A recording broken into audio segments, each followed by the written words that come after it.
Hi this is Srinivas Valeti welcome to new waves. Telangana BJP senior నేత కిషన్ రెడ్డి గారి అంతరంగాన్ని ఆవిష్కరించే ప్రయత్నం చేద్దాం ఇవాల్టి న్యూ వేవ్స్లో.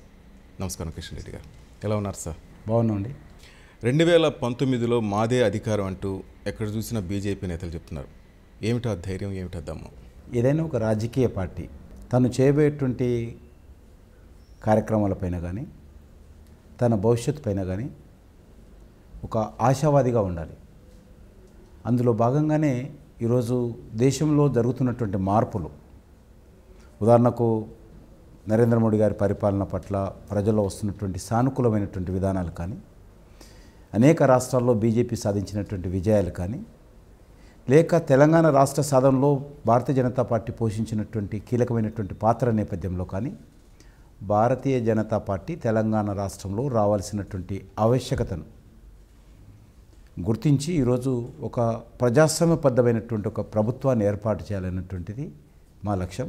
అందులో భాగంగానే మేము ఆ దిశలో, ఎందుకంటే తెలంగాణకు సంబంధించి మీరు బ్యాక్గ్రౌండ్కి వెళ్తే ఇక్కడ నిజాం పరిపాలన అనేక వందల సంవత్సరాలు ఉండేది. నిజాం పరిపాలనలో తెలంగాణ ప్రజలు చాలా అణిచివేతకు గురి కాబడ్డారు, అనేక రకాల అన్యాయాలకు గురి కాబడ్డారు, దోపిడీకి గురి కాబడ్డారు. కాబట్టి ప్రజలలో న్యాచురల్గా అణిచివేత, ఎక్కడైతే అణిచివేత ఉంటుందో అక్కడ అగ్రెసివ్ నేచర్ ఉంటుంది, అక్కడ పోరాట పంద ఉంటుంది. అదే పంద రజాకార్లకు వ్యతిరేకంగా కూడా నిజాంలో ఎంత అణిచివేత గురి కాబడ్డారో ఆ కోపం అంతా కూడా రజాకార్లప్పుడు అదే నిజాంకి సంబంధించినటువంటి ప్రైవేట్ ఆర్మీ అయినటువంటి రజాకార్ల మీద తిరుగుబాటు చేశారు ప్రజలు. ప్రాణాలకు తెగించి మహిళల మాన ప్రాణాలు కాపాడేటువంటి ప్రయత్నంలో, చిన్నపిల్లల మాన ప్రాణాలు కాపాడే ప్రయత్నంలో తెలంగాణ యువకులు రజాకార్లకు వ్యతిరేకంగా అనేక బలిదానాలు చేశారు. ఆ తర్వాత తెలంగాణ ఉద్యమంలో కూడా తెలంగాణ ప్రజలు ఏ రకంగా పోరాటం చేశారో మీకు అందరికీ తెలుసు. అహింసాయుతమైనటువంటి పద్ధతిలో, శాంతియుతమైనటువంటి పద్ధతిలో, ప్రజాస్వామ్యయుతమైనటువంటి పద్ధతిలో పోరాటం చేసి తెలంగాణ సాధించుకున్నారు. కాబట్టే ఈ నేపథ్యంలో భారతీయ జనతా పార్టీ సిద్ధాంతాన్ని కూడా తెలంగాణ కొంత ఏకాభిప్రాయం కుదిరేట అవకాశం ఉంది ప్రజలతో. ఇక్కడ ఉన్నటువంటి మజ్లిస్ పార్టీ బ్యాక్గ్రౌండ్ కానీ, నిజాం బ్యాక్గ్రౌండ్ కానీ, రజాకార్ల బ్యాక్గ్రౌండ్ కానీ, బీజేపీ తెలంగాణ ఉద్యమంలో కీలక పాత్ర పోషించి కేసీఆర్ ఒక్కడే ఏం చేయడు, రాదు, తెలంగాణ రాదు. బీజేపీ లేకపోతే కాంగ్రెస్ నిర్ణయం తీసుకునే కాదు. కాంగ్రెస్ పార్టీ ఏమనుకున్నదంటే మేము చేయకపోతే మొత్తం ఓట్లని బీజేపీకి వేస్తారు ప్రజలు, కాబట్టి ఇప్పుడు మేము చేస్తే మాకేమైనా పడతాయనే దృక్పథంతో ఓట్ల కోసం చేశారు. కాబట్టి ఆ రోజు బీజేపీ లేకపోతే తెలంగాణ వచ్చేది కాదు. కరెక్ట్, మీరు చెప్తున్నట్టు ఆ రోజు కాంగ్రెస్ బీజేపీ రెండు తెలంగాణ రావడానికి మూల కారణాలే. కానీ ప్రజలు వచ్చి కేసీఆర్కి ఎందుకు పట్టం కట్టారు? ఖచ్చితంగా తెలంగాణ ఉద్యమంలో ఆయన పాల్గొన్నాడు. మేము తెలుగుదేశం పార్టీతో జత కట్టాం. ఏదైతే తెలంగాణ బిల్లు పెడుతున్నప్పుడు పార్లమెంట్లో ఏ తెలుగుదేశం పార్టీ అయితే కాంగ్రెస్తో కలిసి అడ్డుకున్నదో లోక్సభలో, రాజ్యసభలో, అటువంటి పార్టీతో మేము స్నేహం చేయడం కూడా ఒక రకమైనటువంటిది నష్టం జరిగిన సంఘటన. కాబట్టి ఆ రోజు ఉన్నటువంటి పద్ధతిలో కాంగ్రెస్ పక్కకు పెడితే బీజేపీ, తెలుగుదేశం కలిసి పనిచేశాయి. ఆ రోజు కాంగ్రెస్ ఎంపీలు కూడా చాలామంది పార్లమెంట్లో అడ్డుకున్నారు. బిల్లు పెట్టడం వాళ్ళ వంతే, అడ్డుకోవడం కూడా వాళ్ళ పైనైంది. అది తెలంగాణ ప్రజలు రెండు నాలుకల ధోరణిని ఎప్పుడు సహించారు. అదే విధానం తెలుగుదేశం పార్టీ కూడా చేసి మళ్ళీ మేము అదే తెలుగుదేశం రెండు నాలుకల ధోరణితో ఉన్నటువంటి తెలుగుదేశం పార్టీ జత కట్టారు. అంతా తెలుసు. అప్పుడు ఉన్నటువంటి పరిస్థితుల్లో, దేశంలో ఉన్నటువంటి నేపథ్యంలో ఆంధ్రలో కలవడంతో ఒక రాష్ట్రంలో ఒక పాలసీ ఉండదు ఒక పార్టీకి. బీజేపీ ఒక నేషనల్ పార్టీ కాబట్టి ఆంధ్రలో అలయన్స్ పెట్టుకుని తెలుగుదేశం తెలంగాణలో వద్దనడానికి బాగుండదు. కాబట్టి నష్టం జరుగుతుందని తెలిసి కూడా మేము తెలుగుదేశంతో. కానీ ఇప్పుడైనా బీజేపీ మతతత్వ రాజకీయాలను తెలంగాణ ప్రజలు ఆదరిస్తారా? నార్త్ వ్యూహాలు ఇది మతతత్వం అని మేము అధికారంలోకి వచ్చాం కదా, 3 సంవత్సరాలు అయింది కదా. ఒక ఇన్సిడెంట్ చూపించండి మతతత్వం అని, ఒకటి చూపించండి. మేము అధికారంలో ఉన్నాం, అనేక రాష్ట్రాల్లో, సుమారు 17 రాష్ట్రాల్లో అధికారంలో ఉన్నాం. మతతత్వం అంటే మీ ఉద్దేశం ఏంటి? కానీ ఈరోజు అధికార పార్టీ అంటుంది అదే కదా, ఇలాంటి బీజేపీని ప్రజలు ఆదరించరు, మేము రాని. అట్లా కమ్యూనిస్ట్ పార్టీలు 70 సంవత్సరాలు కన్నారు, అడ్రస్ లేకుండా పోయారు. లాస్ట్ 70 years ఇదే ఊత పదాన్ని మతతత్వ పార్టీ అని 70 years ప్రజల్లో ఇంట లేత నిద్రలో, కమ్యూనిస్ట్ పార్టీ నిద్రలో కానీ బీజేపీ అనగానే మతతత్వం అనేవాళ్ళు. ఇప్పుడు అడ్రస్ లేకుండా పోయారు. కాబట్టి ప్రజలు ఎప్పుడు కూడా వాస్తవాన్ని ఆలస్యంగా అయినా తెలుసుకున్నారు. ఇప్పుడు నేను ఛాలెంజ్ చేస్తున్నాను, మేము 17 రాష్ట్రాల్లో అధికారంలో ఉన్నాము, కేంద్రంలో 3 సంవత్సరాలు అధికారంలో ఉన్నాము. ఒక్క ఇన్సిడెంట్ మతతత్వంగా మీరు చేశారని చెప్పనండి, ఎవరైనా చెప్పనండి. అంటే బురద చల్లడం ఈజీ, బట్ట కాల్చి ముఖం మీద వేస్తాం, తుడుచుకోవడం మన పని అయిపోయింది, మా పని కాదు. ఇప్పుడు మేము చేసి అధికారం నుండి చూపిస్తున్నాం కదా. మరి ఇలాంటి విమర్శలను తిప్పికొట్టి ఎలాంటి వ్యూహాలతో మీరు తెలంగాణ మీ టీవీలో అదే కదా ప్రజలకు చెప్పదలుచుకున్నాను నేను. మాది మతతత్వ పార్టీ కాదని చెప్పడమే కదా. మతం అంటే దేన్ని అంటారు? హిందుత్వం is not a religion, Hindutva is a way of life. హిందుత్వం భారతీయ జీవన విధానం. అది ఒక మతంకి సంబంధం లేదు. నువ్వు ఏ దేవునన్నా పూజించుకో, దేశాన్ని ప్రేమించనేది మా భావన. నువ్వు అల్లాను ప్రార్థించు, యేసుక్రీస్తును ప్రార్థించు, దేవుడికి వెళ్ళి ప్రార్థన చేయి, పూజించు. అల్టిమేట్గా నీదే మతం కాదు, ఏ కులమైనా సరే, నువ్వు హిందువుల్లో 3 దేవతలు ఉన్నారు, నువ్వు ఏ దేవునైనా పూజించు.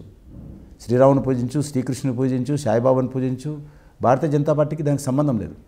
మాకు సంబంధించింది భారతమాతను కూడా పూజించాను ఒకటే మేము కోరేది. నువ్వు ఏ దేవునైనా పూజించు, ఏ మతంలోనైనా ఉండు, కానీ అల్టిమేట్గా మేము కోరేది భారతమాతను పూజించు, భారతమాతను గౌరవించు అనేది భారతీయ జనతా పార్టీ సిద్ధాంతం.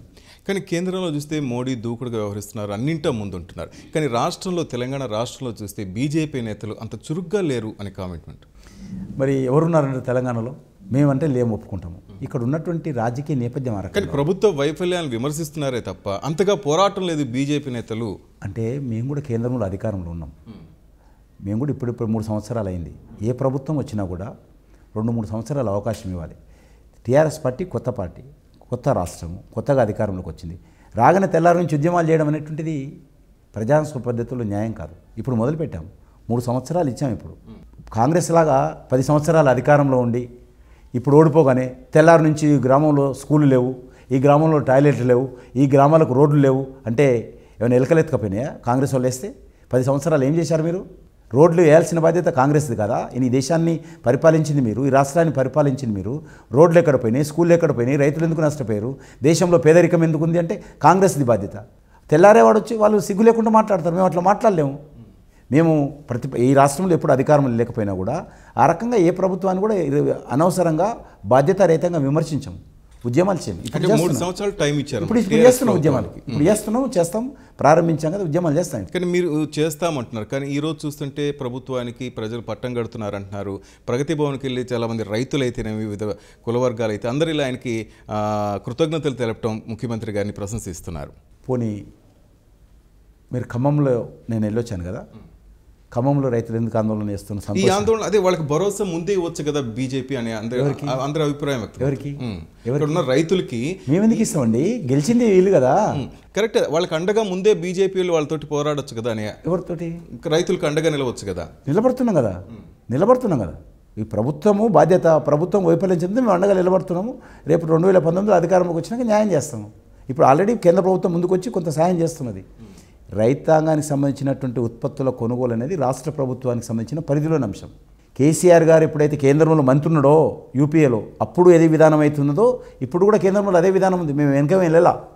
కేసీఆర్ కేంద్ర మంత్రి ఉన్నప్పుడు యూపీఏ హయాంలో ఏ విధానం అయితే పాలసీ అయితే ఉండిందో రైతుల ఉత్పత్తుల కొనుగోలు విషయంలో, ఇప్పుడు కూడా కేంద్రంలో అదే విధానం ఉంది. ఇంకా కొంత మేము ఈ ప్రొక్యూర్మెంట్ పెట్టాం, చాలా రకాలుగా ఇంకా ముందుకు వెళ్తున్నాం. మేము మొదటిసారిగా మిర్చికి సంబంధించినటువంటి ఉత్పత్తుల కొనుగోలు విషయంలో మా ప్రభుత్వం నిధులు కేటాయించి ఈరోజు ముందుకొచ్చింది. ఈరోజు కూడా కేంద్ర ప్రభుత్వము 5,000 టన్ ఏదైతే క్వింటాల్ కొంటానంటుందో ఇంతవరకు అమలు చేయడం. 1,600కు 1,700కు అమ్ముతున్నారు ఈరోజు కూడా. ఇంతవరకు రాష్ట్ర ప్రభుత్వం ముందుకు రాలా. నిన్న మా లక్ష్మణ్ గారు వరంగల్కి వెళ్ళి కూడా అరెస్ట్ అయ్యారు. నేను ఖమ్మంలో పోయి అరెస్ట్ అయ్యాను. నేను ప్రెస్లో మాట్లాడాను. రేపో మాపు సీఎం గారు సమయం ఇవ్వరు. మాకు ప్రాబ్లం ఏంటంటే ముఖ్యమంత్రి గారు సమయం ఇవ్వరు. ఆయన ప్రగతి భవన్లో ఆయన పిలుచుకుంటేనే పోలే తప్ప మనంతలో మనం పోవడానికి వీలేదు. మీరు కూడా కలవడానికి వీలేదు, రిపోర్టర్ అయినా కూడా. మీరు ఒక విచిత్రం, ఎందుకంటే ఆయన సెక్రటరీ రాడు, ఇంట్లోనే ఉంటాడు. ఇంటికి వెళ్ళి బెడ్రూమ్లోకి వెళ్ళి ప్రతి భవన్కి బెడ్రూమ్లకు, అంతేదా. మేమేమో అట్లా కాదు కదా. మేము సెక్రటరీకి వెళ్ళాలని కోరుకుంటాం, కానీ అవకాశం లేదు మాకు. అంటే ఎందుకని ఇవ్వలేదంటారు సీఎం గారు? మీకు ఎవరికి ఇవ్వరు, మాకే కాదు, ఎవరికి ఇవ్వరు. ఆయన అనుకున్న వాళ్ళకే ఇస్తారు, సెలెక్ట్ చేసుకున్న వాళ్ళకి ఇస్తారు. ఈరోజు మాకు తెలిసినంత వరకు ఏ కార్మిక సంస్థ, ఉద్యమం చేస్తున్న కార్మిక సంస్థతో నేను చర్చలు జరపలా. ఉద్యమాలు చేస్తున్నటువంటి ఏ విద్యార్థి సంస్థతో చర్చలు జరపలా.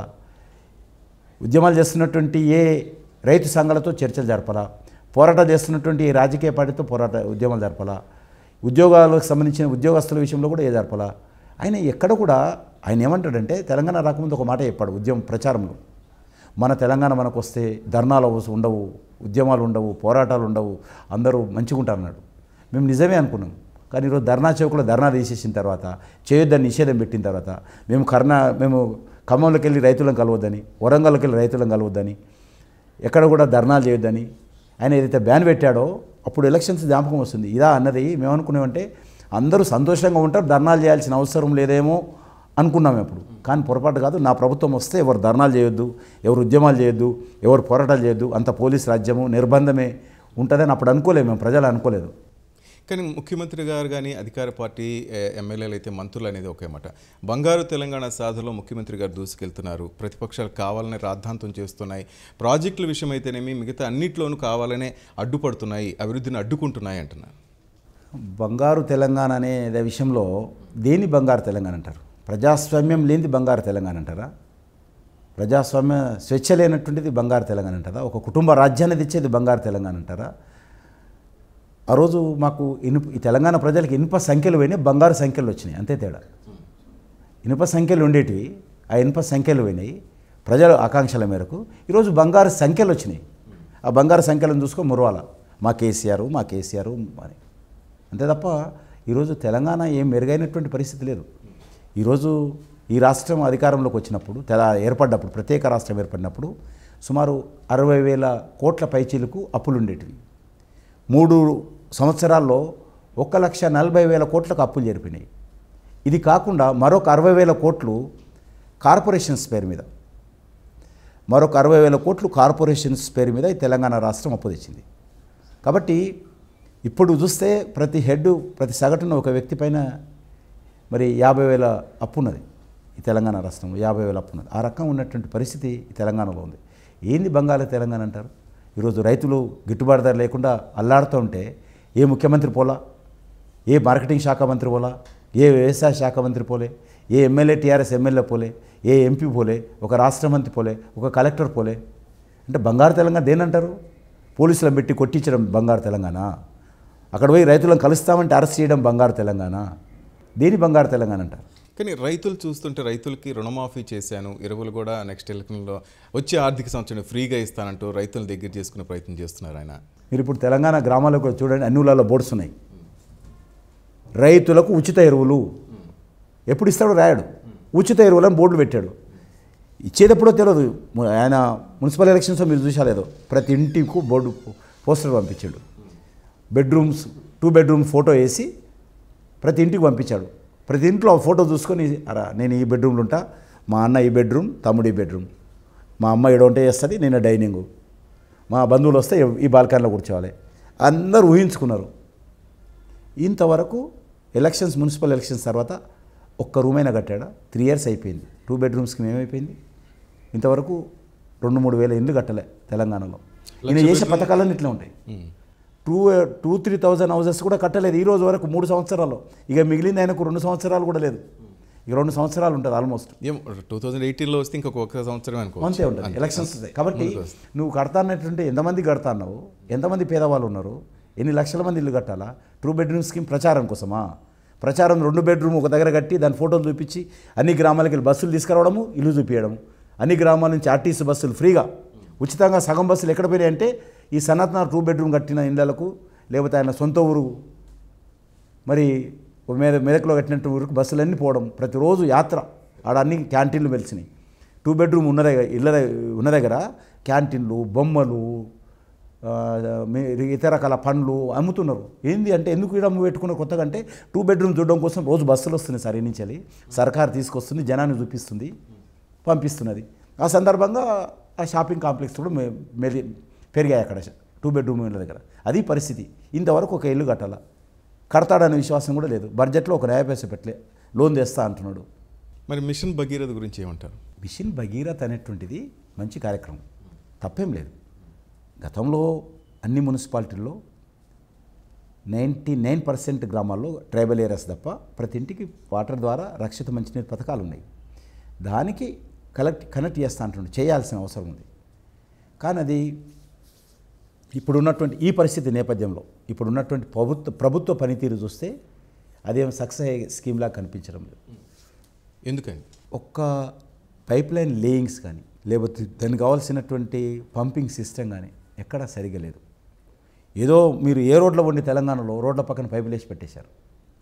అది ఏమవుతుంది, ఎట్లా అవుతుంది, దాని ప్లానింగ్ ఎవరు చేశారు, అది అమలు జరిగే కార్యక్రమమా, దానికి సంబంధించినటువంటి అజమాయిషి ప్రభుత్వం దగ్గర ఉందా అనేటువంటిది కూడా లేదు. కాబట్టి డ్రింకింగ్ వాటర్ అనేది కొత్తగా ఇచ్చేది ఏం లేదు. ఆయన నాగార్జున సార్కి వెళ్ళి గోదావరికి వెళ్ళి ఇస్తా అంటుండే. ఇప్పుడు ఎంతమందికి ఇస్తారో చూద్దాం. ఇక ముస్లింలకు 12% రిజర్వేషన్లపై ఏమంటారు? ఆల్రెడీ ఫైట్ మనకు చేస్తున్నారు. స్వాతంత్రం రాకముందే డాక్టర్ బాబాసాహెబ్ అంబేద్కర్ నేతృత్వంలో ఒక రాజ్యాంగ సభ ఏర్పడింది. ఆ కమిటీలో, ఆ సభలో అన్ని విషయాలు ఓపెన్గా చర్చించుకోవడం, మనము రాజ్యాంగ రూపకల్పనకు అనేక సంవత్సరాలు పట్టింది. మనకు 47లో స్వాతంత్రం వచ్చినా చాలా రోజులు పట్టింది మనకు. అందులో డాక్టర్ బాబాసాహెబ్ అంబేద్కర్ తన ఆరోగ్యాన్ని పణంగా పెట్టి రాత్రి నిద్రపోకుండా మరి అనేక దేశాలు పర్యటించి అనేక దేశాలకు సంబంధించినటువంటి రాజ్యాంగాలు చదివి మన దేశ సంస్కృతికి సంబంధించినటువంటి మహాభారతంలో లాంటి చరిత్రలు కూడా చదివి రాముడు ఏ రకంగా పరిపాలించాడు, ఈ రకంగా అనేక విషయాలు దేశానికి సంబంధించినవి కూడా పరిశోధించి చివరకు ఒక రాజ్యాంగానికి సంబంధించినటువంటి రాజ్యాంగానికి రూపకల్పన చేశాడు. అప్పుడే కొంతమంది కేసీఆర్ లాంటి మహానుభావులు లేకపోతే వైఎస్ఆర్ లాంటి మహానుభావులు మతపరమైన రిజర్వేషన్స్ కావాలన్నారు. ఆ రోజు ఒక క్రిస్టియన్ నేతృత్వంలో ఒక 50 మందితో మౌలానా ఆజాద్ కూడా ఉన్నాడు. అబ్దుల్ కలాం కాదు, మౌలానా ఆజాద్, ఆయన లాంటి ప్రముఖులతోటి ఒక 50 మందితోటి అంబేద్కర్ గారు ఒక కమిటీ వేశాడు, సబ్ కమిటీ, 50 మెంబర్స్.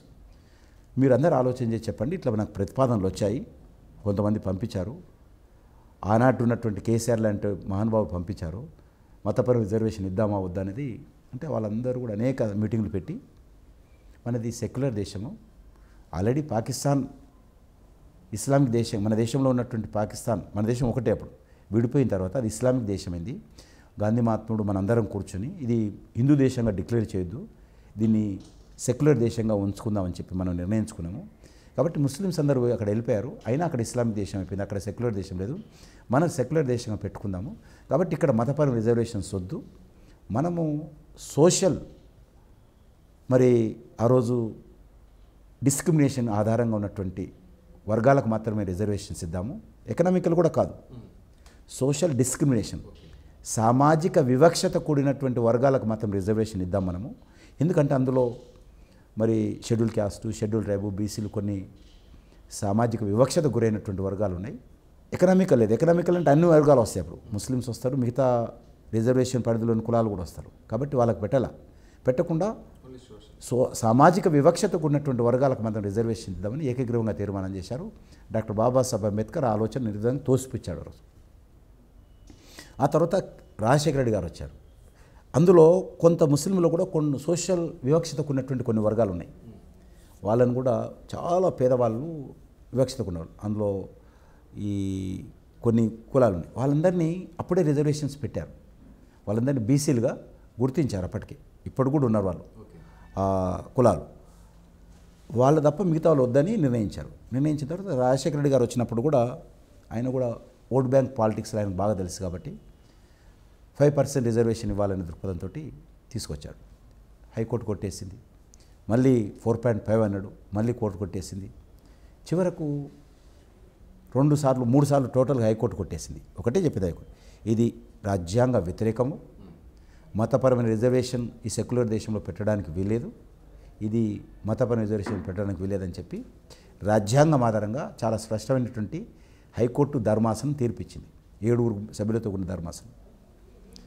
అప్పటికే రిజర్వేషన్స్ అయిపోయినాయి, కొంతమంది ఫస్ట్ ఇయర్ అయిపోయి సెకండ్ ఇయర్ కూడా ఉన్నారు ముస్లిం పిల్లలు. అప్పుడు ఆ మధ్యలో కొట్టేస్తే ఆ రిజర్వేషన్స్ ఆధారంగా అడ్మిషన్స్ తీసుకొని మధ్యలో చదువులో ఉన్నటువంటి పిల్లల భవిష్యత్తు ఏమవుతుంది అనే ఉద్దేశంతో హైకోర్టు నుంచి కొట్టేస్తే కూడా సుప్రీంకోర్టుకి వెళ్ళి స్టే తెచ్చుకొని అది నడిపిస్తున్నారు. అది ఆ రకంగా ఇంకా నడుస్తూనే ఉంది. దాన్ని ఇప్పుడు మీరు ఉన్నటువంటి 4%ను కూడా 12% చేస్తానని చెప్పి ఇలా తీర్మానం చేశారు. మేము ఒకటే చెప్పాము, ఈ దేశంలో మతపరమైన రిజర్వేషన్స్ భారతీయ జనతా పార్టీ వ్యతిరేకము, ఏ మతానికైనా సరే.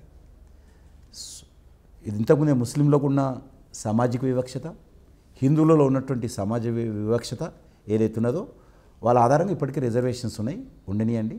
ఎస్సీలకు ఎస్టీలకు మేము రాజ్యాంగంలో అంబేద్కర్ ముందే పెట్టాడు, జనాభా ఎంత ఉంటే అంత రిజర్వేషన్ ఇవ్వాలి. ఉదాహరణకు కొన్ని మణిపూర్ ఉంది, 90% ఉంది. ఎందుకు? అక్కడ ట్రైబల్స్ ఎక్కువ. 90% reservation for tribals because population is 90%. 10% మిగతా వర్గాలు ఉంటారు.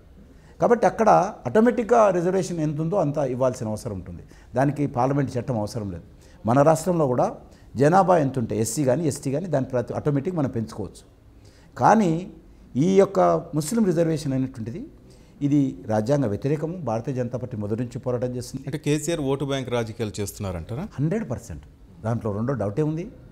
మతపరమైన రిజర్వేషన్స్ ఆధారంగా తెలంగాణలో ఉన్నటువంటి ముస్లిం ఓట్లు కొల్లగొట్టాలనేటువంటి ప్రయత్నం అంతే, అందులో రెండో డౌటే లేదండి. కానీ మీరు అడ్డుకుని ఉంటే ఆ వర్గం వారు మీకు దూరమే అవకాశం లేదా? మేము మా పార్టీ ఓట్ల కోసం పెట్టాలి. మేము మా పార్టీ వాస్తవాలను ప్రజల ముందు పెట్టాలి, ప్రజలను చైతన్యం చేయాలనేది దృక్పథంతో మా పార్టీ 51లో ప్రారంభమైంది. మా పార్టీ ఓట్ల కోసం పెట్టినటువంటి పార్టీ కాదు. మేము ఏదైనా నిక్కచ్చిగా మాట్లాడతాం.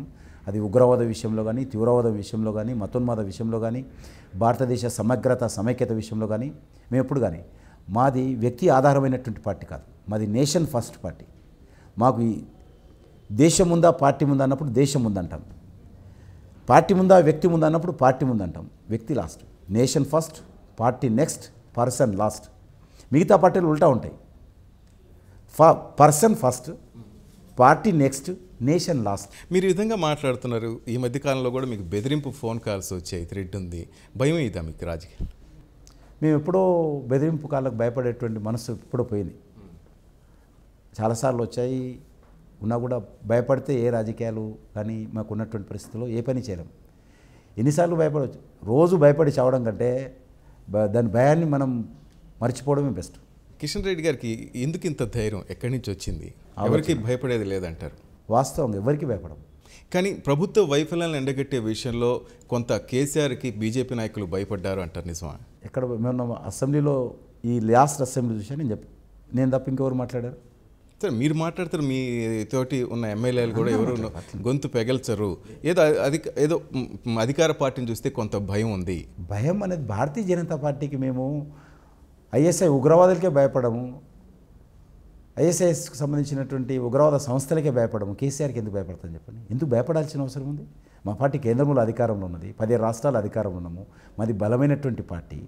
మేము కేసీఆర్కి భయపడాల్సిన అవసరం ఉంటుంది? కేసీఆర్ మమ్మల్ని ఏం చేస్తాడు? ఇక కేసీఆర్ ఏమైనా బీజేపీకి భయపడాలి కదా, మేము భయపడాల్సిన అవసరం లేదు కేసీఆర్కి.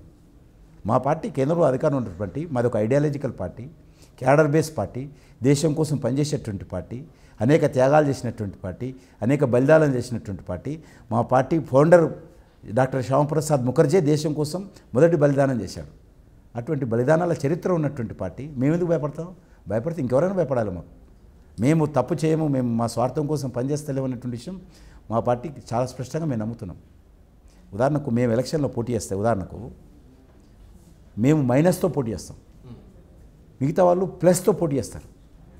ఉదాహరణకు మమ్మల్ని చాలా ముద్ర వేశారు అనేక సంవత్సరాలు, వీళ్ళు ముస్లిం వ్యతిరేకము, వీళ్ళ ఉదాహరణకు ఆ పాపులేషన్ మాకు కొన్ని కారణాల కారణంగా దూరమైంది. మాకు ఇప్పుడిప్పుడే దగ్గర అవుతుంది. ఉత్తరప్రదేశ్లో దగ్గరైంది, మన పార్లమెంట్ ఎలక్షన్స్ కూడా వేశారు.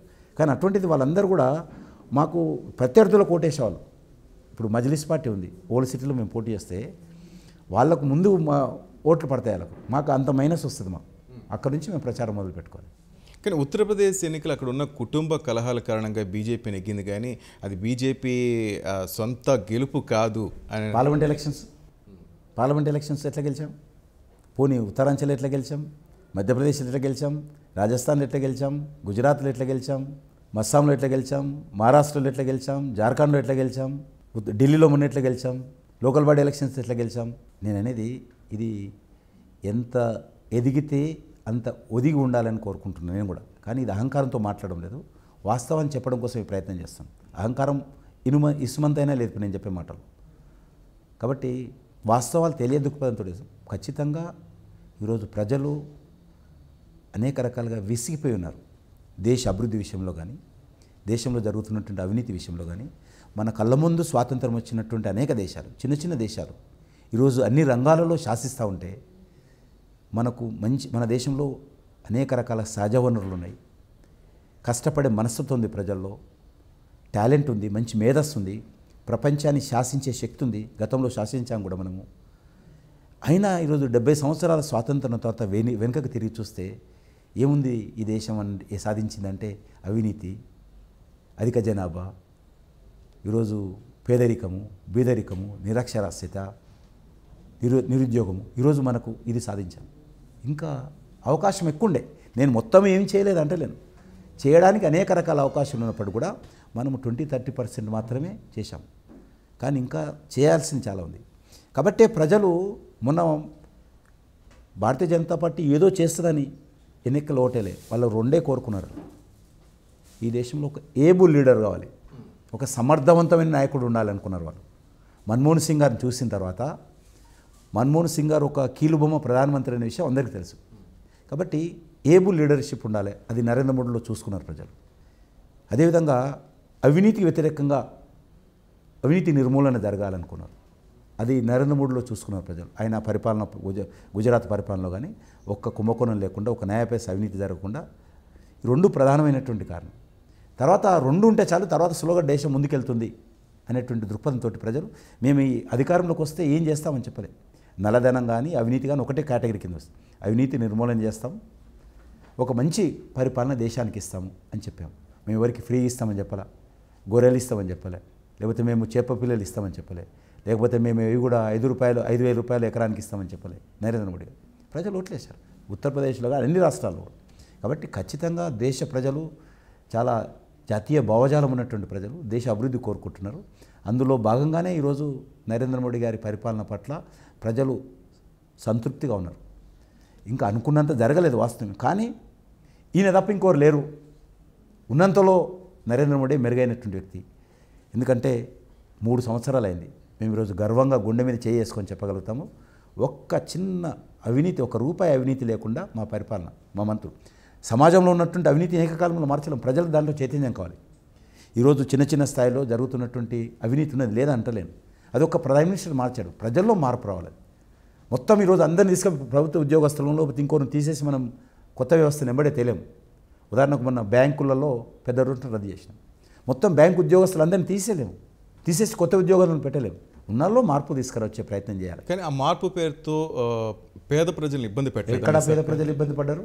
ఎందుకు ఇబ్బంది? ఎంతమంది క్యూలో నిలబడలేదు, ఎంతమంది వివాహాలు ఆగిపోలేదు. తప్పే ఉంది. క్యూలో నిలబడితే ఇబ్బంది అంటారు. 2 రోజులు 3 రోజులు ఇబ్బంది అవుతుందా దేశం కోసం? అది ఇబ్బంది ఎట్లా అవుతుంది?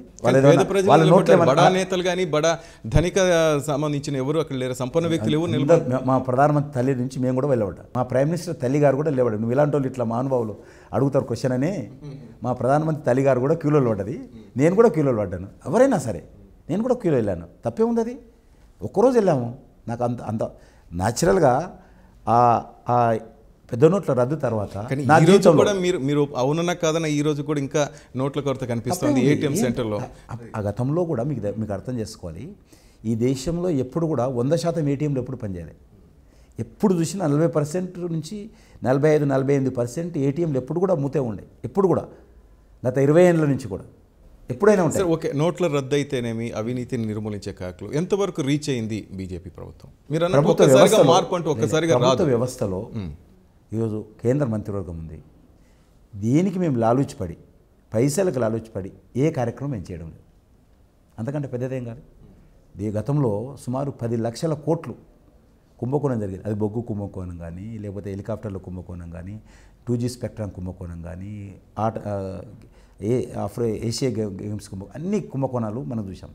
ఈరోజు 3 సంవత్సరాలు అయింది కదా, ₹1 నరేంద్ర మోడీ ప్రభుత్వం కారణంగా దేశానికి నష్టం జరిగింది అనేది మీకు అందరూ అర్థం చేసుకోండి. ఈరోజు ఎమ్మెల్యేలు మేము ఈ కొత్త క్వార్టర్ వస్తే పాత ఫర్నిచర్ అంతా పడేసి కొత్త తెప్పిస్తారు. ఎమ్మెల్యేలు కూడా మన చంద్రబాబు నాయుడు గారు లేక్ గెస్ట్ హౌస్కి ఎంత ఖర్చు పెట్టారు చూసి ఉంటారు మీరు. కేసీఆర్ గారు ఇల్లు కట్టుకోవడానికి 50 కోట్లు, 9 ఎకరాల స్థలము 50 కోట్లు ఖర్చు పెట్టాడు. అదే నరేంద్ర మోడీ గారు కరెక్ట్గా మార్చాల. ఇంట్లో పనిచేసి ఒక సిబ్బందిని కొత్త వాళ్ళని పెట్టుకోలేను. ఆయన సంబంధించిన వంటవాడు తప్ప, ఒక వంట వ్యక్తి తప్ప ఒక కర్టన్ మార్చలే, ఒక సోఫా మార్చలే, ఒక కుర్చీ మార్చలే ఆఫీస్లో కానీ ఇంట్లో కానీ. ఆ రకంగా ఉన్న దుమ్ము దులిపే ప్రయత్నం చేసినాం. గతంలో ఆఫీసులలో దుమ్ము ఉంటే దుమ్ము దులిపే ప్రయత్నం చేసినాం తప్ప మేము ఏది కూడా దుర్వినియోగం చేయలేదు. ఒక న్యాయపేస ప్రజాధనం మీరు చెప్తారు కట్టెను మార్చలేదు, సిబ్బంది మార్చలేదు, కానీ రోజుకు ఒక కొత్త డ్రెస్తో ఫారిన్ టూర్లు అంటూ మోడీ గారు తిరిగారు. దేశానికి ఏం చేశారు ఈయన అనే విపక్షాలనే మాటలకు మీ సమాధానం? నరేంద్ర మోడీ గారు దేశానికి ఏం చేశాడా? మాకు డ్రెస్ చేంజ్ కనిపిస్తుంది కానీ దేశానికి చేంజ్ చేసినట్టు ఏం కనిపించట్లేదు అంటారు. అవగాహన లేని వాళ్ళకి ఏం చేయలేము. అది కళ్ళు మూసుకొని ఇప్పుడు నిద్రపోతుంటే నిద్ర లేపొచ్చు ఎవరినే కానీ, నిద్రపోతున్నట్టు నటిస్తున్న వాళ్ళు నిద్ర లేపడం చాలా కష్టం. ఆ రోజు సముద్రగుప్తుడు అనే రాజు ఉండేవాడు. ఆయన కూడా ఇలాగే నార్త్లో ఉత్తర భారతదేశాన్ని పాలించేవాడు. ఆయనకు అధికార దాహం ఉండి ఈ దక్షిణాదిని కూడా ఆక్రమించుకోవాలని ప్రయత్నించాడు. అప్పుడు సముద్రగుప్తుడు, ఇప్పుడు ఈ నరేంద్రుడు కూడా దక్షిణాది మీద కన్నేశాడు. కానీ భారతదేశంలో దక్షిణం లేదా? మొత్తం ఏకఛత్రాధిపత్యం చేయాలని చూస్తున్నాడు నరేంద్రుడు అంటారు. భారతదేశం దక్షిణాది లేదు, దక్షిణాది వేరే ఉందా? మనం భారతీయులం కాదా? కానీ ఇప్పుడు వస్తుంది అదే కదా, ఉత్తరాది దక్షిణాది అని. తప్పది. కొంతమంది స్వార్థపరులు, అవగాహన లేనటువంటి వాళ్ళు, పరిజ్ఞానం లేనటువంటి వాళ్ళు ఉత్తర దక్షిణ దేశం ఉన్నటువంటి డివైడ్ చేస్తారు. చంద్రబాబు నాయుడు గారు టీటీడీకి ఒక నార్త్ ఇండియా ఆఫీసర్ని వేశాడట, IAS officer. Pawan Kalyan comment చేశారు. తప్పది. కానీ బీజేపీ ఈరోజు సూరత్లో మన ఐఏఎస్ ఆఫీసరు, మన తెలుగుడు చాలా మంచి పేరు తీసుకొచ్చాడు. నేను మొన్న వారణాసికి వెళ్తే అక్కడ మన కలెక్టర్ తెలుగు వాళ్ళు ఉన్నారు. అంటే అక్కడ ఎందుకు ఉండాలని వాళ్ళంటే, తెలంగాణ నుండి వచ్చి ఇక్కడ తెలుగువాడు వచ్చి ఇక్కడ కలెక్టర్ ఎందుకు ఉంటాడు? అర్థం లేనటువంటి భాష. ఏదో మనకు స్టేట్మెంట్ ఇవ్వడే అవకాశం లేదు, సోషల్ మీడియాలో మాట్లాడే స్వేచ్ఛ ఉంది కాబట్టి ఏదో ఒకటి కామెంట్ చేయడం అనేది దేశ సమైక్యతకు నష్టం కలిగిస్తుంది. మనం అందరం భారతీయులం. ఎక్కడో జమ్మూ కాశ్మీర్లో ఎక్కడో ఎవరో చనిపోతే మనం ఇక్కడ ఎందుకు బాధపడుతున్నాం? అది నార్త్ ఇండియా కదా, మనకెందుకు బాధ అనుకుంటామా? మనం ఎవరు అనుకోరు. ఇదే ఎక్కడో క్రికెట్ గెలిస్తే, పాకిస్తాన్ తోటి క్రికెట్ గెలిస్తే మనకేం సంబంధం, క్రికెట్ ఆటోళ్ళు ఎవరు తెలుగు వాళ్ళు లేరు కదా అనుకుంటామా మనం? ఇది దేశం అంతా ఒకటి. ఈ దేశ సమగ్రత, సమైక్యత అనేది దాంతో ఉంటుంది. ఈ రకంగా ప్రజలను భాష పేరు మీద, ప్రాంతం పేరు మీద, మతం పేరు మీద విభజించడం తప్పు. అంటే పవన్ కళ్యాణ్ కామెంట్స్ 100% తప్పు. అవగాహన లోపం. ఏదో ఒకటి మీడియాలో ఉండాలి, కొన్ని టీవీల్లో నేను ఎంకరేజ్ చేస్తున్నాయి కాబట్టి, కొన్ని ప్రసార సాధనాలు నా పేరు మీద వేస్తారు కాబట్టి, నేను రేపు దేశాన్ని ఉద్ధరిస్తా కాబట్టి. పవన్ కళ్యాణ్ మాకు చెప్పడం ఏంటండి? పవన్ కళ్యాణ్ ఈరోజు రాజకీయాలకు శుద్ధి. ఆయన ఏంటి, నువ్వేంటి, నీ చరిత్ర ఏంటి? కానీ అదే పవన్ కళ్యాణ్తో జతగట్టలేదా? తప్పు. ఇప్పుడు నువ్వు విమర్శించు. ఇప్పుడు కూడా టీటీడీకి ఈవో ఎవరేస్తే ఆయన ఐఏఎస్ ఆఫీసర్, చదువుకున్నాడు, ఆంధ్ర క్యాడర్, ఆయన ఇక్కడ ఇల్లు వదిలిపెట్టి ఇక్కడనే పనిచేస్తున్నాడు, ఇక్కడ సేవలు అందిస్తున్నాడు. అప్పుడు అడగరు ఎందుకండి? ఇప్పుడు మిగతాలో ప్రిన్సిపల్ సెక్రటరీ ఇరిగేషన్కి ఉన్నాడు నార్త్ ఇండియా, అప్పుడు ఎందుకు అడగవు ఆయనను? టీటీడీకి వేస్తే నేను ఎందుకు అడగాలి? తప్పు కదా అది. టీటీడీకి పనిచేయొద్దు కానీ ఇరిగేషన్కి పనిచేయాలి, రోడ్లోకి పనిచేయాలా, ఎడ్యుకేషన్కి పనిచేయాలా? ఈ రకంగా ఒక పాపులర్ వ్యక్తి ప్రజలను తప్పుదారి పట్టించడం మంచిది కాదు. ఈ రకంగా నువ్వు విమర్శించు, మా లోపాలు ఏమంటే విమర్శించు, అది లోపం కాదు, అది అడ్మినిస్ట్రేషన్లో ఒక భాగం. అందులో ప్రజలను దక్షిణ భారత ఐఏఎస్లో కూడా దక్షిణ భారతం ఇల్లు వదిలేసి, పిల్లల్ని వదిలేసి, బంధువులు వదిలేసి ఇక్కడనే ఉంటారు వాళ్ళు. వచ్చి ఐఏఎస్ వాళ్ళు ఇక్కడనే సెటిల్ అవుతున్నారు. 90% ఐఏఎస్ ఆఫీసర్స్ కానీ, ఐపీఎస్ ఆఫీసర్ కానీ ఏ రాష్ట్రం క్యాడర్గా అలాట్మెంట్ అవుతారో వాళ్ళ యొక్క శేష జీవితం కూడా ఇక్కడే గడుపుతున్నటువంటి వాళ్ళు 100% ఉన్నారు. 100% ఉన్నారు. అటువంటి ఐఏఎస్ ఆఫీసర్స్ పట్టుకొని నార్త్ ఇండియాని తీసుకొచ్చి మీరు ఈవోగా ఎట్లా వేస్తారు అని మన పవన్ కళ్యాణ్ లాంటి వాళ్ళు ఇంకెవరో మాట్లాడడం ఏదైతున్నదో అది మంచి సాంప్రదాయం కాదు. ఇప్పటికైనా వాళ్ళు తెలుసుకోవాలి. పబ్లిసిటీ రావడానికి చాలా అవకాశాలు ఉన్నాయి. నువ్వు సినిమాలో నటిస్తే పబ్లిసిటీ వస్తుంది, దాంట్లో మంచి డైలాగ్ చేస్తే పబ్లిసిటీ వస్తుంది. కానీ ఈ రకమైనటువంటి కామెంట్స్ ద్వారా పబ్లిసిటీ రావాలని కోరుకోవడం మంచిది కాదు. కానీ అదే పవన్ కళ్యాణ్ పబ్లిసిటీతో బీజేపీకి లాభించలేదా లాస్ట్ ఎలక్షన్? కాదంటలేనే, మంచి పని చేస్తే ఒప్పుకుంటాము. ఇప్పుడు తిట్టు రాజకీయంగా నేను ఒప్పుకుంటా, దాంట్లో ఏం లేదు. పవన్ కళ్యాణ్ ఇప్పుడు గతంలో ఉన్నాడు, ఇప్పుడు వ్యతిరేకిస్తున్నాడు, తప్పేం లేదు. నేను దాన్ని తప్పు పట్టడంలా. కొన్ని విషయాలు జాగ్రత్తగా ఉండాలి ఎవరైనా సరే.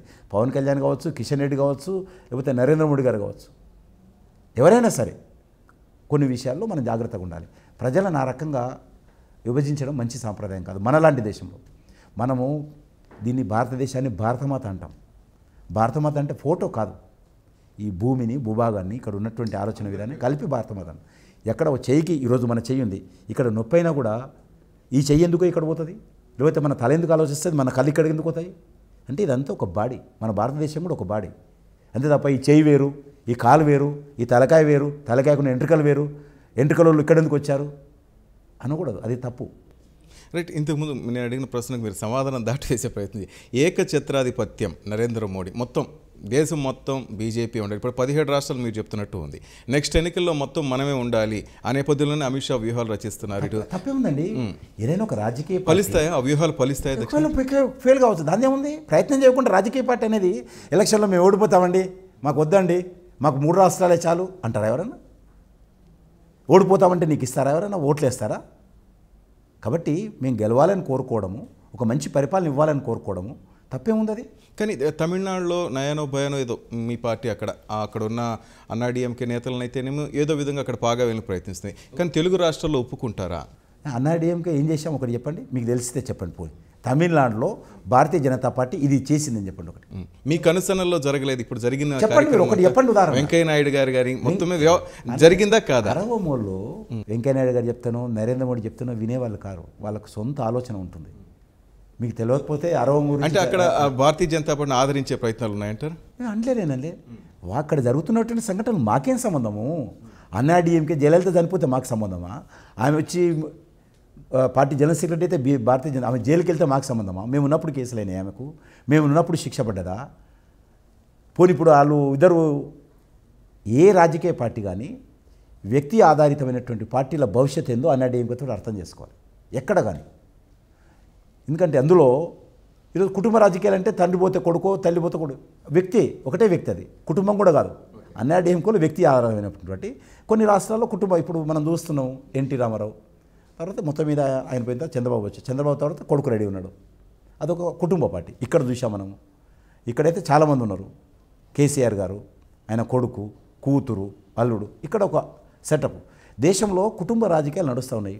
ప్రజలు స్లోగా ఈ ఫ్యామిలీ ఆధారితమైనటువంటి పార్టీలు దూరం చేస్తున్నారు. మన అకాలీదళ్ చూసాము, శివసేన చూసాము.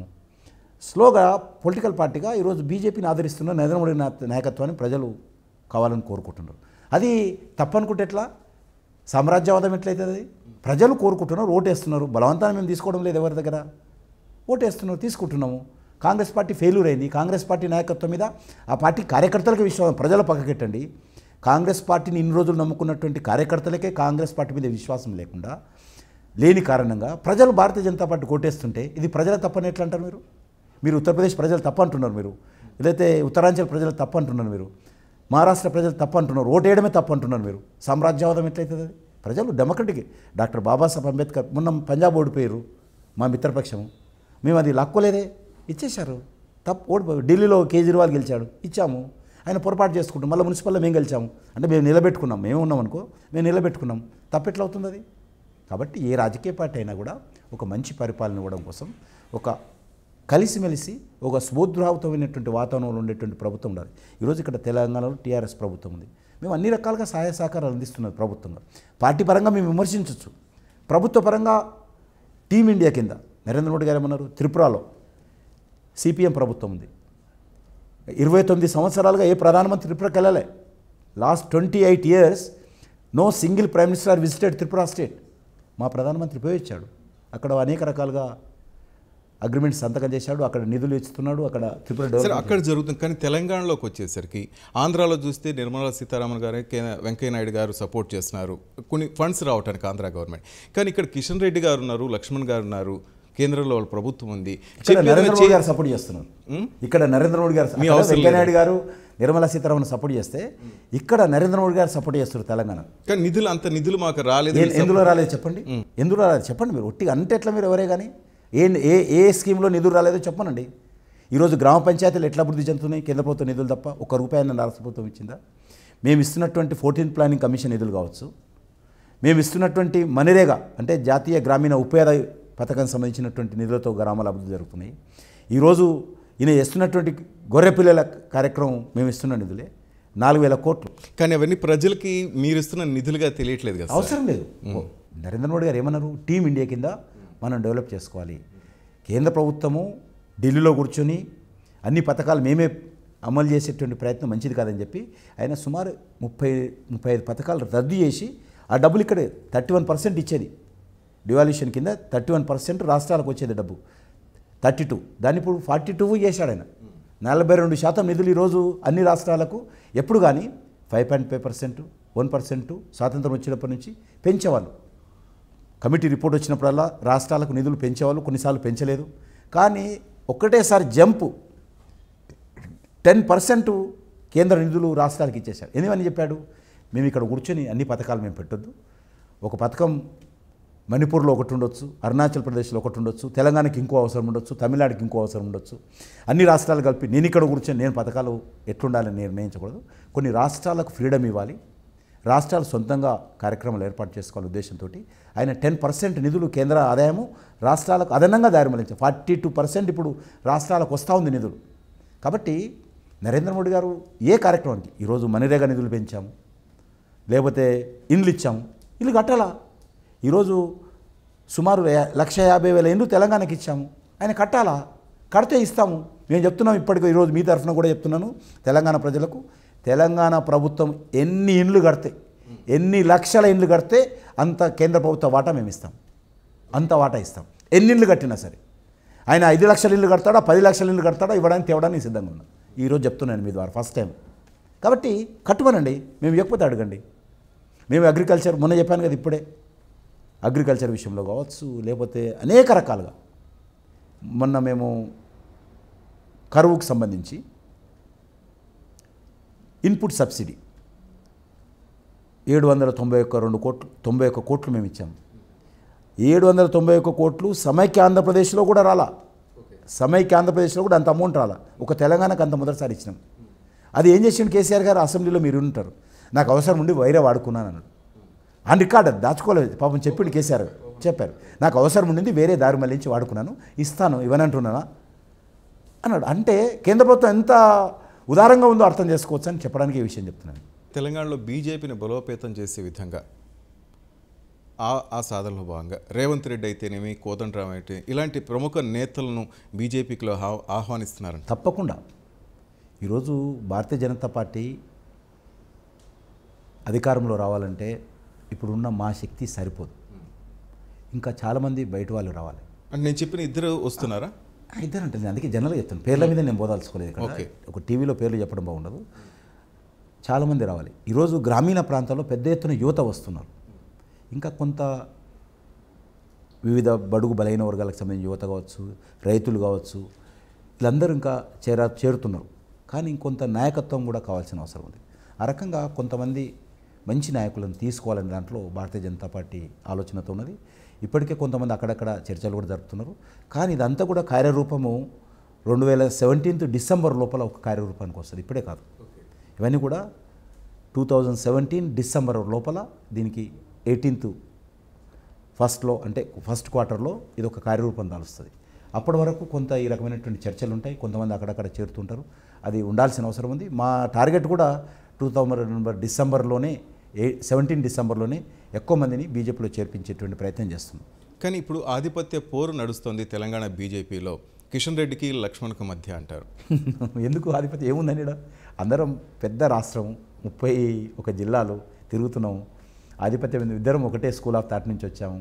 నేను మొన్నటి వరకు ప్రెసిడెంట్ ఉన్నాను, 7 సంవత్సరాలు ప్రెసిడెంట్ ఉన్నాను, సమైక్య ఆంధ్రప్రదేశ్ ప్రెసిడెంట్ ఉన్నాను 2 సార్లు, తెలంగాణ వచ్చిన తర్వాత తెలంగాణ ప్రెసిడెంట్ ఉన్నాను. నేను 2004 అసెంబ్లీలో కొన్ని సంవత్సరాలు మొత్తం ఫ్లోర్ లీడర్ ఉన్నాను, 2009లో కొంతసేపు ఫ్లోర్ లీడర్ ఉన్నాను, మళ్ళీ 2014 అంటే వరుసగా 3 సభల్లో కూడా శాసనసభలో ఫ్లోర్ లీడర్గా ఉన్నాను. ఫ్లోర్ లీడర్గా అసెంబ్లీలో నా యొక్క వాయిస్ వినిపించేటువంటి ప్రయత్నం చేస్తున్నాను. వినిపించారా? మీ బిహేవియర్ కూడా మా న్యూ ఇయర్స్ తరఫున కాంగ్రెస్ చెప్పాలి సార్ కొంచెం. ఎందుకంటే లాస్ట్ టైం మీరు స్పీకర్ పోడియం దగ్గరికి వెళ్ళి దానికి మీరు క్షమాపణ చెప్పి మిగతా వాళ్ళకి ఆదర్శంగా నిలిచారు. నేను ఎన్నడూ రాజశేఖర్ ఉన్నప్పుడు కానీ తెలంగాణ ఉద్యమంలో కూడా కానీ ఎన్నడూ కూడా నా చైర్ దాటిపోలేదు. కానీ ఓ రోజు పొరపాటున చేశాను. నేను రాత్రంతా మళ్ళీ ఆలోచించుకొని తెల్లారి పోయి సభలో స్వచ్ఛందంగా నేను ఈ సభలో పొరపాటు చేశానండి, నాకు ఈ రకంగా పోడియం దగ్గరికి వెళ్ళంటే నా చైర్ వదిలిపెట్టిపోలే. నేను రాజశేఖర్ ఉన్నప్పుడు నిరంతరమైనటువంటి పోరాటం చేశాను.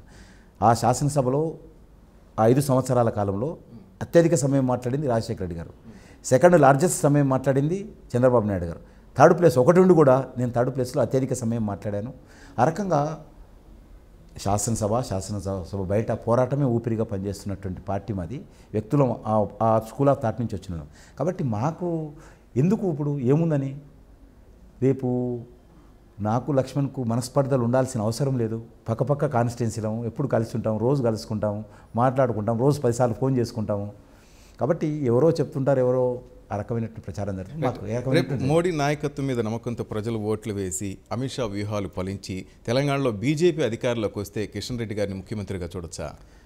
పార్టీ వచ్చి మాకంటే నేను ఎందుకే ముఖ్యమంత్రి కావాల్సిన చాలామంది మా పార్టీలో సమర్థులైనటువంటి కానీ అతి చురుకైన వ్యక్తి, ప్రజలందరికీ దగ్గరైన వ్యక్తి కిషన్ రెడ్డికి పేరు ఉంది కదా. లేదు ఇంకా అట్లా నేను అనుకోవడం లేదు. అట్లా చాలామంది మా పార్టీలో ఉన్నారు. చాలామంది మా పార్టీలో ఆ స్థాయి ఉన్నటువంటి వాళ్ళు ఉన్నారు, అర్హత ఉంది. నేను ఇంకా లేదనుకుంటాను, నాకు ఇంకా అర్హత లేదు, మనం ఇంకా కష్టపడి పనిచేయాలి. నేను ఎప్పుడు కూడా రేపటి గురించి ఆలోచన చేయను. నా చిన్నప్పటి నుంచి కూడా ఈరోజు నాకు ఏదైతే బాధ్యత ఇచ్చిందో ఆ బాధ్యతకు న్యాయం చేస్తున్నాను లేదా. నేను అది యువమోర్చా ప్రెసిడెంట్, స్టేట్ ప్రెసిడెంట్ కానీ, నేషనల్ ప్రెసిడెంట్ కానీ, పార్టీ జనరల్ సెక్రటరీ కానీ, ఫ్లోర్ లీడర్ కానీ, ఫ్లోర్ లీడర్గా ఉన్న రోజులు అసెంబ్లీలో దృష్టిని కేంద్రీకరించాను. పార్టీ ప్రెసిడెంట్ అయితే నేను రాగానే తెలంగాణ ఉద్యమంలోనే పార్టీ ప్రెసిడెంట్ అయ్యాను. సమైక్యాంధ్ర ప్రెసిడెంట్గా ఉండి కూడా తెలంగాణ ఉద్యమంలో కీలక పాత్ర పోషించాను. ఆ వర్గాల సమైక్యాంధ్ర కార్యకర్తల మెప్పు కూడా పొందాను. నేను బై ఎలక్షన్స్లో రికార్డ్ ఏంటంటే, బై ఎలక్షన్స్లో మహబూబ్నగర్లో టీఆర్ఎస్, కాంగ్రెస్, టీడీపీ, బీజేపీ పోటీ చేస్తే ఆ ముగ్గురిని ఓడించి నేను గెలిపించుకున్నాను. ఎన్ఎం శ్రీనివాస్ రెడ్డి గెలిపించాను. ఎమ్మెల్సీ ఎలక్షన్స్లో మొదటిసారి బీజేపీ అడుగు కౌన్సిల్లో మా సొంత కాళ్ళతోటి పెట్టడం జరిగింది. కాబట్టి ఉన్నంతలో మాకు ఏ రకమైనటువంటి మనస్పర్ధలు లేవు. రానున్న రోజుల్లో తప్పకుండా ఎవరు ముఖ్యమంత్రి అవుతారనేది పెద్ద ఇన్మెటీరియల్, అది పెద్ద ఇష్యూ కాదు. నా దృష్టిలో ముఖ్యమంత్రి ఎవరనేది ఇన్మెటీరియల్. మా పార్టీ రావాలి, నా పార్టీ జెండా అసెంబ్లీ మీద ఎగరాలి, తెలంగాణలో ఒక మంచి పరిపాలన రావాలి, తెలంగాణలో నరేంద్ర మోడీ ఆశయాలకు అనుగుణంగా పనిచేసే ప్రభుత్వం రావాలి అనేటువంటిది ఆలోచన తప్ప, మేము ఉదాహరణకు ఈరోజు జమ్మూ కాశ్మీర్లో మా ప్రభుత్వం ఉంది. ఎక్కడైతే మా పార్టీ ఫౌండర్ అయినటువంటి జమ్మూ కాశ్మీర్కి సంబంధించినటువంటి సమస్య మీద, ఆర్టికల్ 370 మీద అక్కడ పోయి బలిదానం చనిపోయాడు, జైల్లో చనిపోయాడు డాక్టర్ శ్యామప్రసాద్ ముఖర్జీ. మొదటి జాతీయ ప్రభుత్వంలో, నెహ్రూ ప్రభుత్వంలో పరిశ్రమ మంత్రిగా పనిచేసినటువంటి వ్యక్తి బయటకు వచ్చి రాజీనామా చేసి భారతీయ జనసంఘ్ పెట్టి, మనం జమ్మూ కాశ్మీర్కి వెళ్ళాలంటే పర్మిట్ తీసుకొని, ఎట్లయితే ఇప్పుడు అమెరికాకి వెళ్ళాలంటే వీసా తీసుకుంటామో, జమ్మూ కాశ్మీర్కి వెళ్ళాలంటే కూడా పర్మిట్ తీసుకొని వెళ్ళాలి. నేను భారతదేశ భూభాగమైనటువంటి జమ్మూ కాశ్మీర్కు నేను పర్మిట్ తీసుకొని వెళ్ళాను. మన దేశానికి ప్రధానమంత్రి జమ్మూ కాశ్మీర్ కూడా ప్రధాని ఉండేవాడు. మనకు 3 రంగుల జెండా ఉంటే వాళ్ళకి వేరే జెండా ఉండేది, మనకు వేరే చట్టం ఉంటే వాళ్ళకి వేరే చట్టం ఉండేది. ఏక్ దేశ్ మే దో విధాన్, దో నిషాన్, దో ప్రధాన్, ఏక్ దేశ్ మే నై చెలేగా అని చెప్పి ఆయన పర్మిట్ తీసుకోకుండా జమ్మూ కాశ్మీర్ అడుగుపెట్టి చనిపోయాడు. అటువంటి జమ్మూ కాశ్మీర్లో ఈరోజు మేము మా బీజేపీ జెండా అసెంబ్లీ మీద ఎగిరిస్తున్నాం. అది మాకు కావాల్సిన కసితోటి ఎగిరిస్తున్నాం. కొంత ఇబ్బంది అయినా కూడా జమ్మూ కాశ్మీర్ మీద ఇది పాకిస్తాన్ది కాదు, భారతదేశము, అక్కడ బీజేపీ జెండా కూడా ఎగిరించాలనేటువంటి పట్టుదల మాకు ఉండేది. మేము లేకపోతే జమ్మూ కాశ్మీర్ ఉండేది కాదు. ఒక పట్టుదలతోటి మేము చేశాము. ఈరోజు భారత సైనికులు కొన్ని వందల వేల మంది త్యాగాలు చేసి ఈరోజు జమ్మూ కాశ్మీర్ రక్షించారు. రాజకీయ పార్టీగా ఈరోజు జమ్మూ కాశ్మీర్ కోసం మొట్టమొదట పోరాటం చేసింది మేము, త్యాగాలు చేసింది భారత సైనికులు. కాబట్టి ఖచ్చితంగా సైనికుల త్యాగాలతో పాటు మా పార్టీ అధ్యక్షుడి త్యాగాలు ఉన్నాయి. ఆ రకంగా తెలంగాణలో కూడా మా పార్టీ అధికారంలో రావాలని మేము కోరుకుంటున్నాం. తప్పకుండా వస్తాం. ఇక్కడ సెప్టెంబర్ 17 ఏదైతే ఉన్నదో, ఏదైతే తెలంగాణ విమోచన ఉత్సవం నిజాం నుంచి మనకు ఆలస్యంగా 1 సంవత్సరం 1 నెల ఆలస్యంగా ఏదైతే వచ్చిందో, అది కేసీఆర్ స్వాతంత్ర ఉత్సవాలు నిర్వహించడం లేదు. మేము వచ్చిన తర్వాత తెలంగాణ స్వాతంత్ర ఉత్సవాలను మేము 3 రంగుల జెండా ఎగరేసి భారతదేశంలో విలీనమైనటువంటి తెలంగాణ ఉత్సవాలను మా పార్టీ నేతృత్వంలో మేము అధికారంలోకి వచ్చిన తర్వాత నిర్వహిస్తాం. కానీ ఇప్పటికిప్పుడు ఎన్నికలు పెట్టినా కూడా టీఆర్ఎస్ 100+ సీట్స్ గెలుచుకుంటుంది అని కేసీఆర్ ధీమాగా చెప్తున్నారు. 3 నెలల క్రితం కూడా ఉత్తరప్రదేశ్ ఎలక్షన్స్కి ముందు అఖిలేష్ యాదవ్ చాలా గ్రాఫిక్ ఉండే. పోలింగ్ రోజు కూడా అనేక మంది మేధావులు గ్రాఫ్, అఖిలేష్ గెలిచిపోయాడు. 2 యువ నాయకులు గెలిచారు, రాహుల్ గాంధీ, అఖిలేష్ యాదవ్. ఇక బీజేపీ ఎక్కడిది? కాలుకు బలపంపు కట్టుకొని తిరిగితే కూడా నరేంద్ర మోడీ ఉత్తరప్రదేశ్లో గెలవడు, అనేక రకాలు ఊహించారు. కాబట్టి అంతిమ నిర్ణేతలు ప్రజలు. మేము కూడా ఊహించలేదు 300 సీట్ల పైచిలకు 320 సీట్లు వస్తాయని మేము కూడా అనుకోలేదు. మేము 150 సీట్లు వస్తాయి అనుకున్నాం. 150 సీట్లు వస్తాయను మేము కూడా ఇంటర్నల్ మీటింగ్లో కూడా ప్రజలు ఒకసారి అనుకుంటే ఏం చేయలేము. అల్టిమేట్గా సర్వేలు ఉన్నప్పటికీ కూడా నేను సర్వేలను తప్పట్లేదు. ఆ సర్వేలో మీకు మార్కులు కూడా తక్కువ వేసినట్టున్నారు కేసీఆర్ గారు, గమనించారా? అంబర్పేట నియోజకవర్గం కిషన్ రెడ్డి గారికి లేదండి, మొన్న చూశారు కదా, నాకే ఎక్కువ 3rd ప్లేస్ ఇచ్చాడు. మరి అదే నేను చెప్తుంది, ఎక్కువ వేసినట్టున్నారా? అదే అది ఉండొచ్చు అని నేను ఆ విషయం అంటే నమ్ముతారా మీరు? సర్వేలు నమ్ముతారా? నమ్ముతాను. అన్నీ ఆ సర్వేలు చివరి వరకు ఉంటాయని కోరుకు. సర్వేలను తప్పట్టకూడదు. ఇక 2 తెలుగు రాష్ట్రాల్లో 2 చంద్రులు పరిపాలిస్తున్నారు. ఏ చంద్రుడి పాలన బాగుందంటారు? ప్రజలు నిర్ణయించాలి. అల్టిమేట్గా వ్యక్తిగత నేను దాంట్లో డిస్ప్యూట్ పడదలుచుకోలేదు. 2 కూడా ఆశావాదంతో ఉండాల్సిన, నేను ఎంత వ్యతిరేకించినా కూడా టీఆర్ఎస్ను అభివృద్ధి జరగాలని కోరుకుంటాను. ఈరోజు పార్టీలు వస్తుంటాయి పోతుంటాయి, కానీ అల్టిమేట్గా మన రాష్ట్రం కానీ మన దేశం కానీ అభివృద్ధి జరగాలి. కేసీఆర్ ఏదైనా మంచి పనులు చేస్తే నిస్వార్థంగా సపోర్ట్ చేస్తాం, నిర్మాణాత్మకంగా మా కేంద్ర ప్రభుత్వం సహకారం అందిస్తాం. మా ప్రధానమంత్రి వచ్చాడు మొన్న, మిషన్ భగీరథ మంచిదని పొగిడాడు. ఎందుకు? ఇంటింటికి నీళ్ళు ఇస్తా అంటే ఎవరొద్దంటారు? కాబట్టి పొగిడాము, రేపు కూడా పొగుడతాం, మంచి పని చేస్తుంది ఎంత మాత్రం. కానీ ఆలోచన విధానాన్ని వ్యతిరేకిస్తాము. కేసీఆర్ 4% రిజర్వేషన్ కానీ, 4% తెలంగాణ వాదులకు వ్యతిరేకంగా చేస్తున్న పని కానీ, నియంత్రిత ఆలోచన కానీ, ఊరేగింపులు చేయొద్దు, రైతుల దగ్గరికి వెళ్ళొద్దు, ఇటువంటి మెంటాలిటీ ఏదైతే ఉన్నదో మా టీఆర్ఎస్ ప్రభుత్వం యొక్క మెంటాలిటీని ఖచ్చితంగా వ్యతిరేకిస్తాము. ఆ రకంగా ఒక ప్రజాస్వామ్యవాదమైనటువంటి కూడినటువంటి ప్రభుత్వం రావాలని కోరుకుంటున్నాం. ఇక రాజకీయాలు పక్కన పెట్టి మీ పర్సనల్ లైఫ్ గురించి చెప్పండి సార్. నా పర్సనల్ లైఫ్ ఏమీ లేదు పెద్దగా. నేను ఒక పేద రైతు కుటుంబం నుంచి వచ్చాను, రైతు కుటుంబంలో పుట్టాను. రంగారెడ్డి జిల్లా, ఇక్కడనే ఎయిర్పోర్ట్ నుంచి మాది ఒక 15 కిలోమీటర్లు, అక్కడ నుంచి ½ అవర్ జర్నీ మా ఊరు. కాబట్టి నేను ఎప్పుడు కూడా రాజకీయాలకు వస్తాను అనుకోలేదు, రాజకీయాలకు వచ్చాను. విద్యార్థిగా 10th క్లాస్ ఉన్నప్పటి నుంచే నేను పార్టీ ఆఫీసులో ఉండి, ఇంటర్మీడియట్ ఉన్నప్పటి నుంచి పార్టీ ఆఫీసులో ఉండి చదువుకోవడం ప్రారంభించాను. కాబట్టి నాకు ఒక వ్యక్తిగతమైన లైఫ్ ఏం లేదు ఇప్పుడు పెద్దగా. పెళ్లి చేసుకున్నప్పుడు కూడా నేను మొదటి పెళ్లి చేసుకున్నది బీజేపీని. కాబట్టి ఓకే, కాబట్టి నాకు బీజేపీయే నా జీవితం, బీజేపీకి సంబంధించినటువంటి ఆలోచన విధానమే నా జీవితం. కాబట్టి కుటుంబం ఉన్నా నాకు ఫస్ట్ ప్రియారిటీ నాకు సంబంధించినంత వరకు నా పార్టీ, నా సిద్ధాంతము, నా దేశం.